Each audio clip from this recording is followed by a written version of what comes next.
you're looking to build long-term wealth in property and you're using the Airbnb method, you might want to listen to this. One of the problems with scaling a big business and you're using the Airbnb method is that you're going to hit VAT very quickly. And when you do, how can you still be competitive when you're going to have to charge 20% more?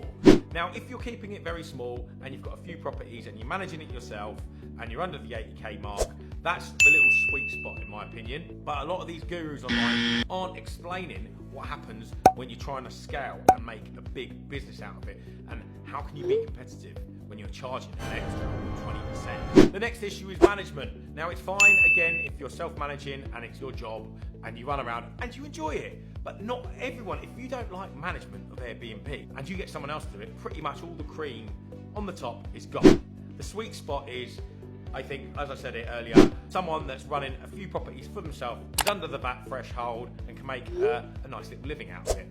It does get difficult very, very quickly if you need staffing and managing staff and managing the whole process. If that's not something that you like, if you enjoy it, great. With anything, do it.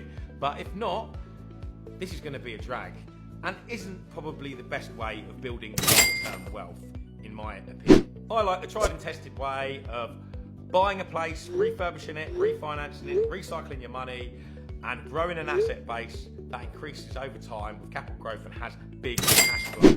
That's what I did in my business. Now, I did test out the Airbnb model and it made a little bit extra profit, but we hit the VAT threshold very quickly. And when we looked at it and the time of management it was, now this was me managing a manager to make sure that they did all the work. And when we put all those numbers in and punched all the numbers in, you're paying the manager to manage a fair amount of property. It wasn't worth it. A couple of hundred extra quid. With all that hassle, we just went back to single ASTs. Now, that being said, specific areas work very well, and I know some people that are doing very well in specific areas. But again, they hit this little sweet spot. They've got maybe one or two companies where they manage to dip under the VAT radar.